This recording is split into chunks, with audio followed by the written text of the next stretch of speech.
I think we can all agree that when it comes to horror, one of the worst things you could ever experience is being stalked or hunted by an unknown person. The fact that you have absolutely no idea where they're coming from, how close they are, or even what their intentions are makes the fear 10 times worse. That's exactly what happened in today's Reddit post. So let's dive right into this creepypasta. It wasn't hooked up to anything, it was just sitting there. I picked it up and it was another one of those calls. I even tried calling back a few times, but it was always a busy signal. I asked who was there and they hung up. That was strange because the line was dead when I answered. I figured it was probably just some kid messing around. I got up and walked downstairs to answer it. As I was walking down the stairs, the caller ID flashed and it was a local number. If any of us were home alone, we weren't allowed to answer the phone. This was because when I was younger, there was a series of child abductions in our area. And the last thing my parents wanted was for me to answer the phone and say something that would put me in danger. So whenever the phone rang, I was supposed to ignore it. I answered and the person on the other end started asking for my girlfriend. When I listened to the recording, the message simply said, "Let me in." My parents still weren't listening to me, so I called the police. Every time the phone rang, I would hit the receiver with the bat until it stopped ringing. At one point, I started hearing scratching sounds coming from the other side of the door. I started screaming and making tons of noise and the scratching stopped. When I told them my story, they basically laughed at me and hung up. I was so frustrated. Now my girlfriend and I had broken up about a month ago, because that was her way of telling the stalker that she was inside and that he needed to come to her instead. Unfortunately, the creep followed his gut and decided to go to his house instead, which led to his demise. I went to the local store and bought a bunch of to-buy for South and nails and built a barricade in front of my door. Anyway, that is all for me today. Thank you guys so much for watching, and as always, stay safe. That night I got a call from the number and I answered. Whoever this person was, they really wanted to get inside my house. I was upstairs in my room when the phone started to ring. I slowly walked toward the phone, and as I was walking, I started hearing heavy footsteps coming from downstairs. I was frozen in place as I heard the footsteps coming closer and closer. Suddenly, my front door burst open and I heard the voice say, "Got you." I screamed and ran out of the house, but it was too late. They were already there. On the other end, the person started laughing and they said, "Oh, no. You don't." I got scared. They were clearly much closer than they had been before. I peeked through the curtains and saw a man standing outside my window.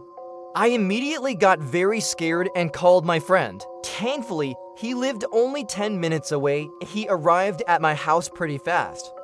We sat in my room together talking until morning. I told them that she didn't live here anymore. I went to my parents' room and told them what happened. I found a hole in the wall where the window met the side of the bed. So it turns out that the girl that this guy broke up with actually lived in a house with a basement window that faced his house. So every time he got a call, she would be able to see him through the window. She was most likely keeping track of him and watching him through the window. That's why she knew that he was home alone when he answered the phone. I was pretty sure that the guy had used this hole to enter my room, but I couldn't be certain. Of course, they were furious that I hadn't listened to the rule of not answering the phone. I argued back saying that it was an emergency because this guy was literally stalking me. But they just told me to go clean my room and stop acting so dramatic. They hung up, so I went to bed. Well, one day I decided I wanted to mess around and see if it was still working. To my surprise, it was. What's scary is that they knew my schedule so well. My girlfriend and I had broken up a month ago, and I didn't tell anyone else about these calls. So how did this person know that I was home alone? I gave a few friends a call, but then I started getting some weird vibes from these calls, like someone on the other end breathing heavily or making strange noises. And while she was gone, I got a call from the number. When I answered, all I could hear was silence. Then I heard a very quiet voice say, "You should really come outside." I was freaked out, so I told my dad about it. He said it was probably just some kids messing around. But I figured it was probably just some kind of prank. Welcome to my channel. I grew up on a farm and we had an old rotary dial phone sitting in our house for decoration. However, one night I was getting ready for bed and I heard the phone start to ring. Then it happened again.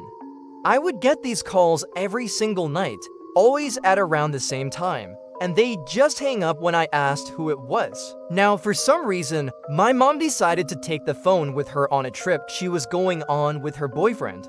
When my mom came back, I told her about the phone calls and how weird it was. She told me that the phone wasn't hooked up to anything and that it must be a mistake. However, since the calls were still happening, I convinced her to hook the phone back up to the line. Once it was hooked up, the calls stopped. Maybe it was just some bored teenagers trying to make a prank call. One night I was awoken in my room to the sound of my phone ringing. This was starting to get seriously creepy. Here's the thing, my family had an unwritten rule. So this person knew that my girlfriend no longer lived with me. And they also knew that I was home alone. Why? I don't know. Anyway, I ignored it and went back to bed, but then I started hearing loud knocking on my window. The next morning, I went outside to check my window, and it looked like someone had climbed up my window with a ladder.